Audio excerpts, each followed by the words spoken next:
Kenapa motif batik parang dilarang dipakai tamu pernikahan Kaisang? Begini filosofinya. Ada beberapa aturan di pesta pernikahan Kaisang Pangarep dan Erina Gudono yang akan digelar pada Sabtu 10 Desember 2022 mendatang. Diketahui, akad nikah pernikahan putra bungsu Presiden Jokowi itu akan dilaksanakan di Pendopo Ageng Royal Ambarukmo, Yogyakarta, yang kemudian dilanjutkan dengan tasyakuran keesokan harinya di Pura Mangkunegaran. Ternyata ada beberapa aturan yang harus dipatuhi oleh tamu undangan untuk hadir di tasyakuran Kaisang dan Erina, yakni salah satunya dilarang mengenakan batik motif parang dan lereng. Lantas, apa alasan dibalik larangan motif batik parang tersebut di pernikahan Kaisang dan Erina? Simak penjelasan berikut ini. Alasan dilarang pakai motif batik parang. Gibran Rakabuming yang merupakan wali kota Solo sekaligus kakak Kaisang mengungkap bahwa aturan pelarangan pakai batik parang lereng bukan datang dari keluarga, melainkan dari pihak Pura Mangkunegaran. Tempat sakral itu memang tak memperbolehkan ada tamu pakai batik motif parang lereng atau parang rusak. Diungkap Gibran, aturan tak boleh pakai motif batik parang itu langsung dari Kanjeng Gusti Pangeran Adi Arya Mangkunegoro X. Hal itu pun sudah lama diatur dalam adat Mangkunegaran.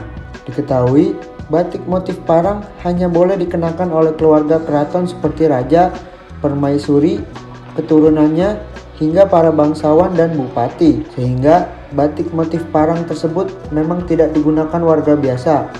Ketentuan ini pun berlaku di Yogyakarta dan Solo. Asal-usul motif batik parang. Motif parang lereng merupakan salah satu rupa batik tua yang motifnya terlihat berulang mengikuti garis diagonal. Jika ditilik dari bahasa, parang berasal dari kata pereng yang artinya adalah lereng.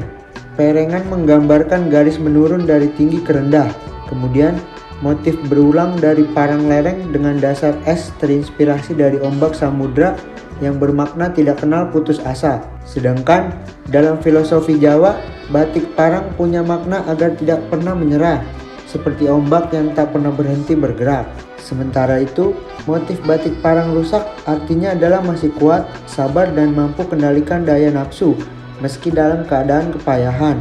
Motif batik parang rusak konon tercipta saat Penembahan Senopati bertapa di pantai selatan. Ia disebut terinspirasi dari ombak yang tidak pernah lelah menghantam karang pantai. Singkatnya, alasan motif batik parang tidak boleh ada di tasyakuran atau pesta pernikahan karena dipercaya dalam filosofi Jawa bisa membawa keluarga baru itu penuh dengan cekcok dan perselisihan dalam pernikahan. Dalam adat Jawa, motif batik parang adalah yang tertua, sekaligus sakral yang tidak cocok digunakan ketika ada ritual pertemuan dua sejoli yang akan membangun rumah tangga.